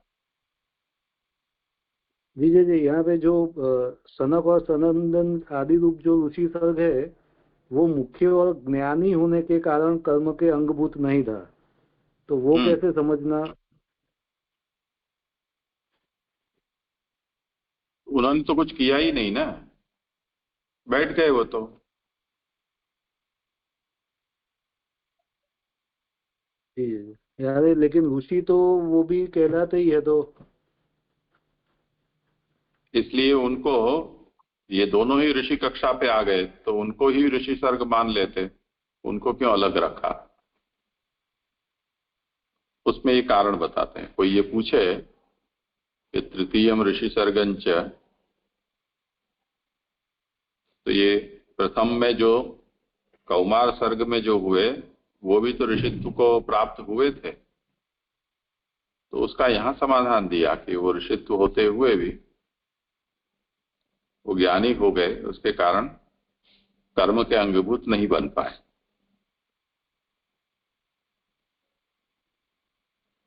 जी जी जी। ये जो राशि भाई का जो प्रश्न था ना विजय, उसी में वो दूसरी लाइन में जो आती है कि प्रथम श्लोक में कर्म रूप, की प्रथम श्लोक से क्या लेना है? ये कहाँ से शब्द आ गया है वो मुझे भी नहीं पता है, क्योंकि मूल में कहीं भी ऐसा कहीं है नहीं प्रथम श्लोक या ऐसा कुछ भी।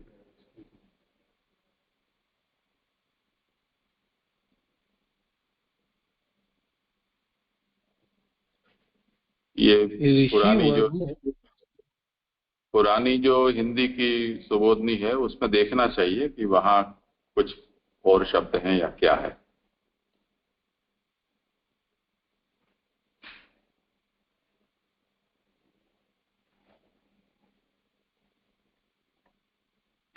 हाँ, और कोई कुछ पूछ रहा है?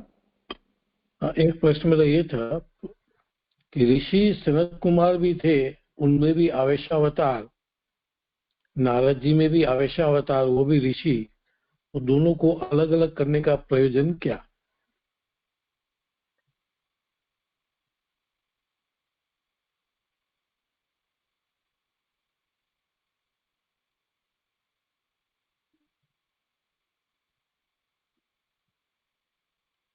स्वीकारें समाधान।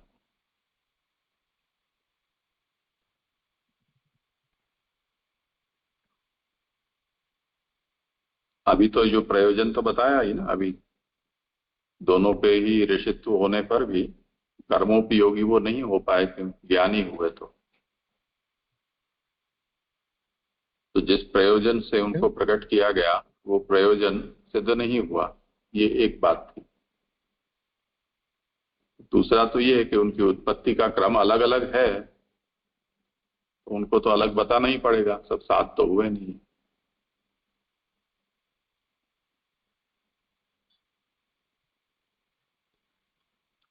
ज्ञान की बहुल्यता तो दोनों में थी, पर ज्ञान में भी ज्ञान के साथ वैराग्य अधिक था सनत कुमारों में, और नारद जी में ज्ञान अधिक था। क्या इस प्रकार की भी समझ रखनी चाहिए, ऐसा लेना चाहिए कि इस कारण ऐसा अवतार हुआ? महाप्रभु ने जो कहा है उसमें अगर हमें कुछ अपूर्णता लगती हो तो हम ऐसा सोच सकते हैं।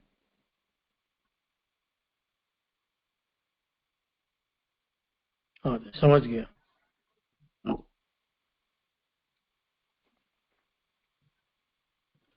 करूं आगे? हाँ करें। 9वां श्लोक। पूर्ये धर्म कला सर्गे नर नारायणा ऋषि भूत्वात्मोपशमोपेतम अकरो दुश्चरम तपः। श्लोकार्थ। धर्म की अंशभूत ब्रैकेट में स्त्री रूप श्रद्धा आदि पत्नियों में मूर्ति नामक स्त्री से चतुर्थ अवतार नर नारायण हुआ। इन्होंने आत्मा की शांति से युक्त दुश्चर तप किया। सुबोधिनी, नर और नारायण चतुर्थाश्रम धर्म के प्रतिपादक होने के कारण चतुर्थावतार कहे गए हैं, अथवा ब्रह्मचर्य, यज्ञ, भगवत सेवा तथा उपसम में क्रमशः ब्रह्मचर्याश्रम, गृहस्थाश्रम, वानप्रस्थाश्रम तथा संन्यास आश्रम के धर्म है। अर्धो वा एष आत्मनो यत् पत्नी, इस श्रुति के अनुसार पत्नी मनुष्य का अर्ध भाग है।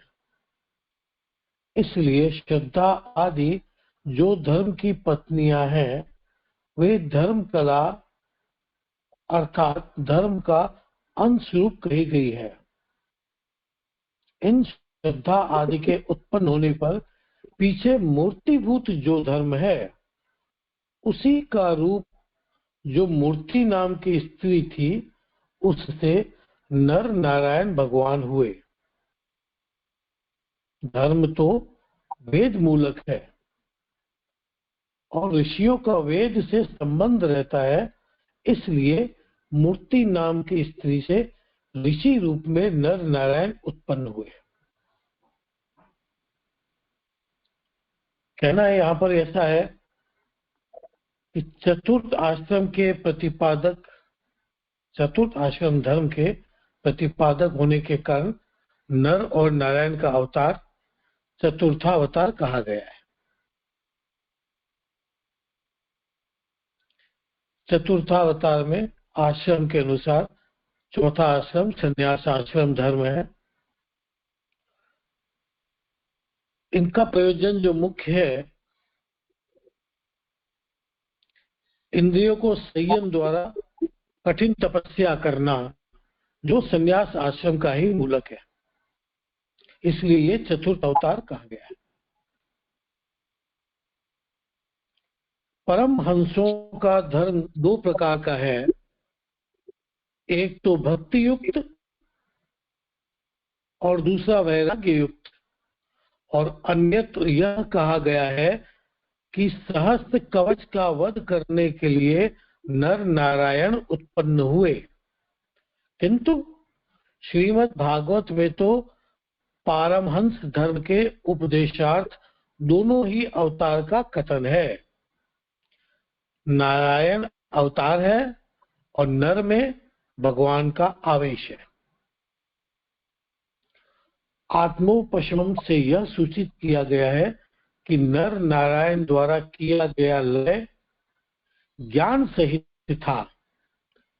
यह आत्मोपशमन शब्द ज्ञान के अर्थ में प्रयुक्त हुआ है, क्योंकि अंतःकरण की शांति ज्ञान रूप कही गई है, अथवा आत्मा की शांति ज्ञान साध्य है। तप सर्वत्र क्रोध सहित माना गया है। शांति युक्त तप लोक में दुर्लभ है, इसलिए यहाँ तप के लिए दुष्चरम शब्द प्रयुक्त हुआ है। अर्थात नर नारायण ने तप करते हुए कामोद्बोधक अप्सराओं के आने पर भी क्रोध नहीं किया, इसलिए इनके तप को दुष्चर तप कहा।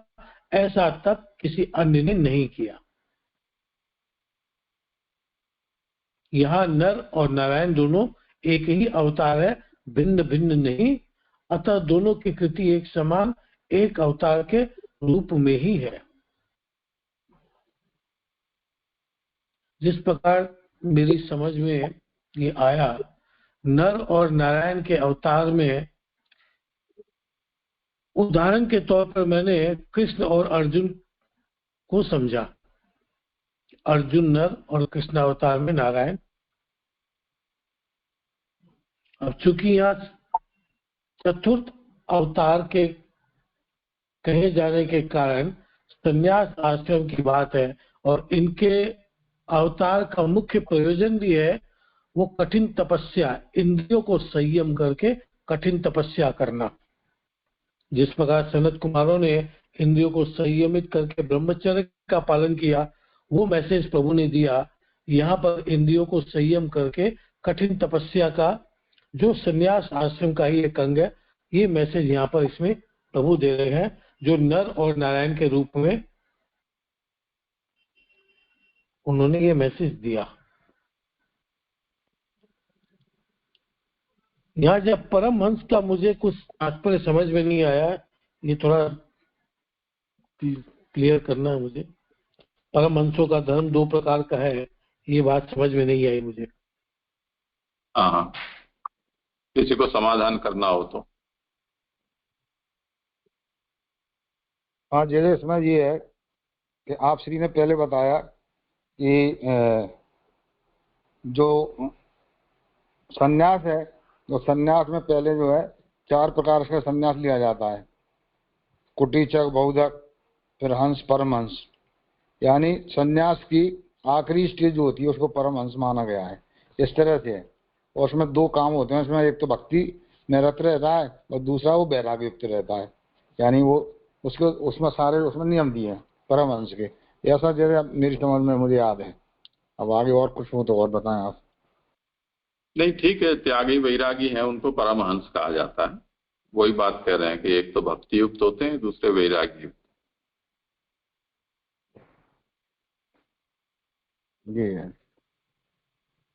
जी दीजिए उनका जो प्रयोजन बताया था दीजिए कि सहस्त्र कवच का वध नहीं, लेकिन पारमहंस के धर्म के उपदेशार्थ था दोनों का। तो दीजिए उनके जीवन चरित्र से ये समझना है क्या, या उन्होंने कोई ग्रंथ जैसे कि नारद जी ने प्रकट किया था उस प्रकार से, जो दूसरे पैराग्राफ में आई है कि उनका ये, किंतु ये उनका प्रयोजन नहीं था। किंतु जी भागवत में तो पारमहंस धर्म के जो उपदेशार्थ दोनों ही अवतार का कथन है। हाँ, करें समाधान।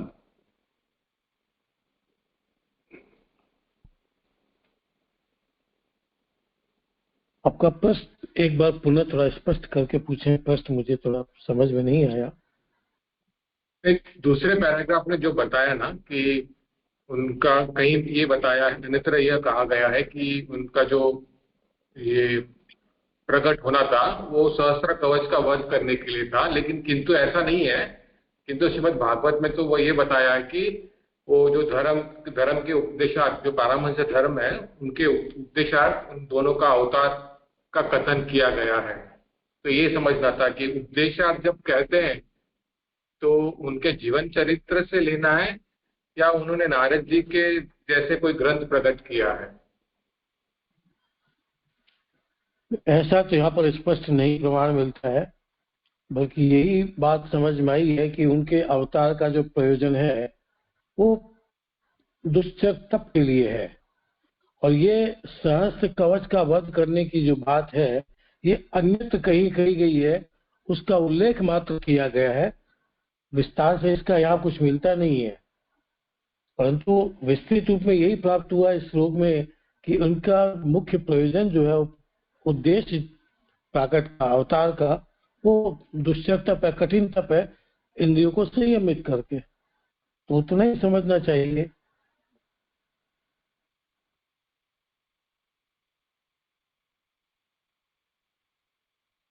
अन्य व्याख्याकार के मत को यहाँ महाप्रभु स्मरण कर रहे हैं।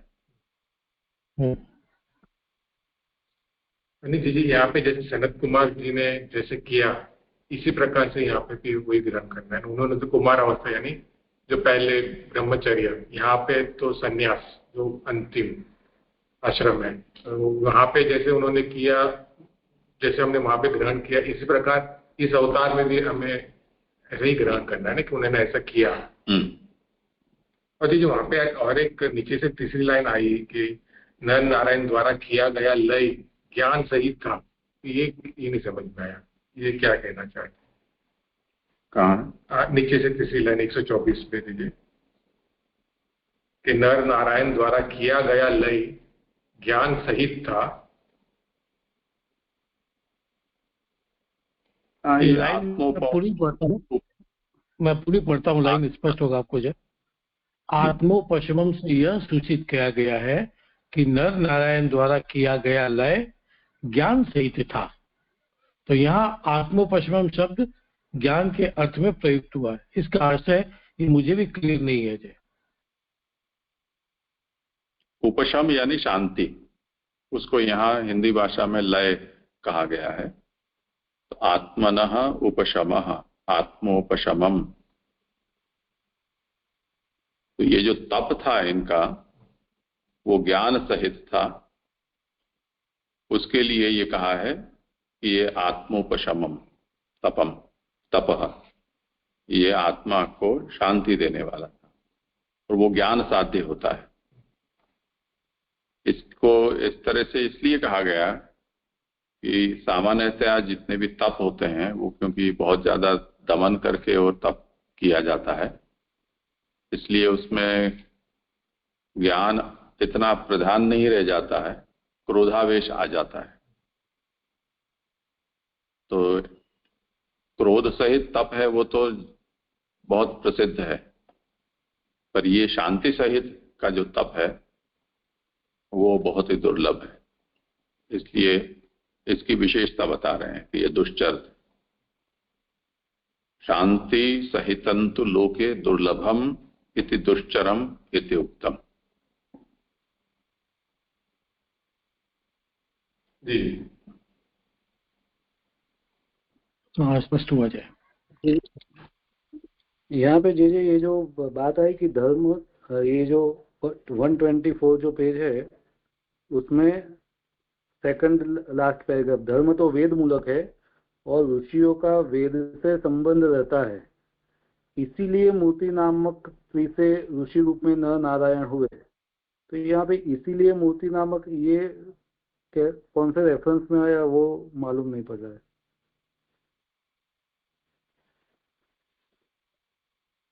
हाँ, जय कृष्ण जी करें।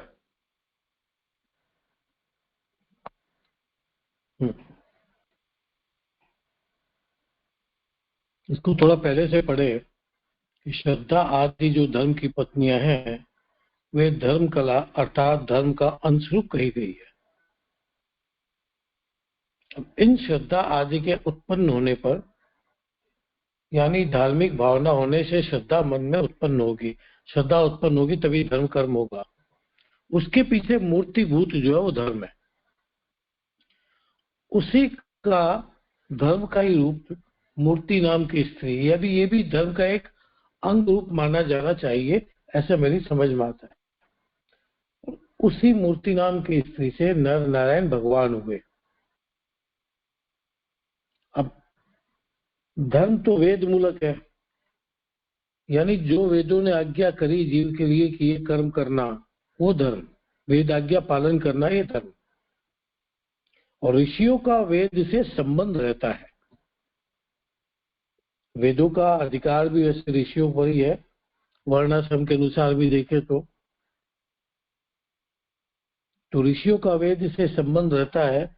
इसलिए मूर्ति नाम की स्त्री से यानी धर्म का ही जो अंग मूर्ति है, उसके नामक स्त्री से ऋषि रूप में नर नारायण उत्पन्न हुए। तो धर्म में श्रद्धा होने के कारण, भक्ति के कारण नर नारायण की उत्पत्ति हुई। धर्म की स्त्री रूप यानी धर्म की अंग रूप मूर्ति नाम की स्त्री से। मेरी समझ में यही आता है आपके प्रश्न का उत्तर।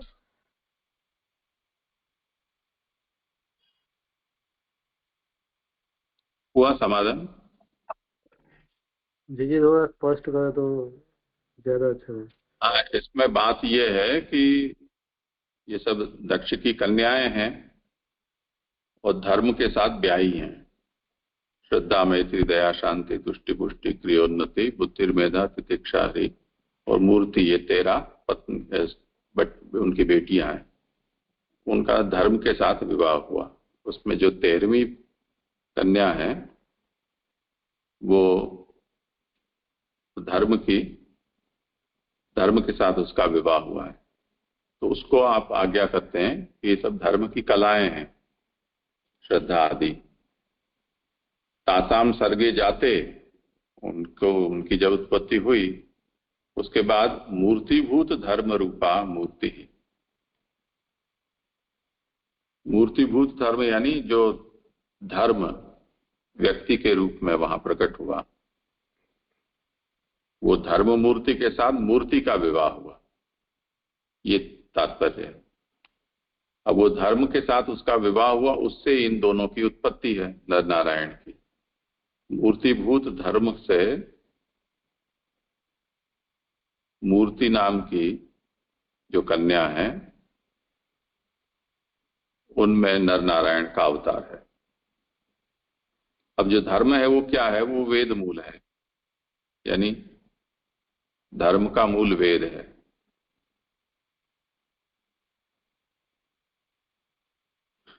इति मूर्त्या ऋषि रूपेण आविर्भूतौ। तो जब भगवान ने नर नारायण के रूप में अवतरित होने का संकल्प लिया, तब वेद मूलत होने के कारण धर्म के भगवान ने मूर्ति रूप जो उसकी स्त्री है उससे अपना आविर्भाव होना पसंद किया, तो वो ऋषि रूप में आविर्भूत हुए। क्योंकि वही बात, ऋषि है वो मंत्र दृष्टा होने से वो वेद के दृष्टा हो जाएंगे, तो वो धर्म मूलक हो जाएंगे। ये उसकी संगति।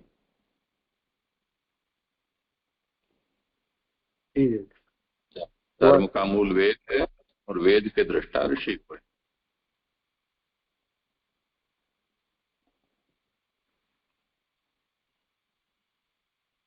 ठीक है। हाँ जी। हाँ जी एक प्रश्न था कि ये जो एक आया ना ब्रह्मचर्य यज्ञ भगवत सेवा तथा उपसम, और इसमें 4 क्रमशः आश्रम दिखाए, तो ये कहीं का मतलब शास्त्र वचन है या क्योंकि मतलब भगवत सेवा और वानप्रस्थाश्रम उसका थोड़ा मालूम नहीं पड़ा मतलब। महाप्रभु जी संगति कैसे कर सकते हैं क्या? हाँ, करें समाधान। महाप्रभु जी ने संगति कैसे करी, इसका समाधान मैं कैसे करूं? हाँ, और कोई प्रयास करें। जी, यहाँ पे जो आश्रम गिना है, ब्रह्मचार्य, गृहस्थ, वानप्रस्थ और संन्यास, यानी ब्रह्मचार्य में सब यानी विद्या वगैरह ग्रहण करें, जो गृहस्थ आश्रम में जैसे अग्निहोत्र यज्ञ आदि जो करने हैं वो करते हैं। वानप्रस्थ में तो ये सब होना नहीं है, जो यज्ञ आदि, क्योंकि वानप्रस्थ आश्रम है, तो वहां पे क्या करते हैं कि वहां पे फिर भगवत सेवा, तो इस तरह से इसको जोड़ा है, क्योंकि गृहस्थ आश्रम में तो यज्ञ आदि, अग्निहोत्र यज्ञ आदि करे, बट वानप्रस्थ और संन्यास में तो नहीं हो सके। तो संन्यास से पहले जो वानप्रस्थ में है, यानी उसी का बता रहे कि वहां पे भगवत सेवा होगी, और उसके बाद जो संन्यास आश्रम में है तो वहां पे जो उपसम वगैरह ऐसे जोड़ा, ऐसा लग रहा है।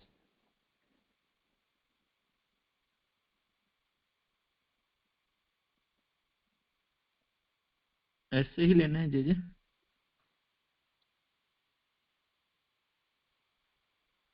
और कुछ लगता हो तो बताओ। नहीं, मैं खाली इसलिए सोचा, ये तो बराबर है इस तरह से, तो क्योंकि आगे के श्लोक में भी हमने देखा कि महाप्रभु जी ऐसा कह रहे हैं कि भगवत सेवा का निरूपण है, उससे कर्म के बंधन नहीं रहते, तो वहां भी महाप्रभु जी भगवत सेवा जोड़ रहे, मतलब जैसे आपने पहले आज्ञा की थी कि इससे हमको एकदम 16 ग्रंथ के जैसे कर्तव्य निरूपण के तो नहीं है, लेकिन महाप्रभु जी भगवत सेवा जोड़ रहे, इसलिए मुझे प्रश्न हुआ कि वानप्रस्थ के साथ भगवत सेवा, क्योंकि हम जनरली तो देखते हैं कि भगवत से ऊपर भी आया कि उससे कर्म के बंधन नहीं होते हैं, आगे के जो नारद जी के प्रकरण में आया, इसलिए हुआ। इस तरह से है तो बराबर समझ सकते। नहीं, दो संगति बताई है यहाँ। एक संगति है कि इन्होंने चतुर्थाश्रम रूप पारमहंस धर्मों का यहाँ अनुष्ठान भी किया और उपदेश भी किया। तो चतुर्थ आश्रम धर्म का प्रतिपादन इन्होंने किया, उसके कारण ये चतुर्थ अवतार कहे गए। और दूसरा कारण ये हो सकता है कि ब्रह्मचर्य, यज्ञ, भगवत सेवा तथा उपशम, ये अनुक्रम से 4 आश्रमों के धर्म हैं, तो ये चौथे क्रम पे आ रहे हैं, तो उनको भी हम इस तरह से समझ सकते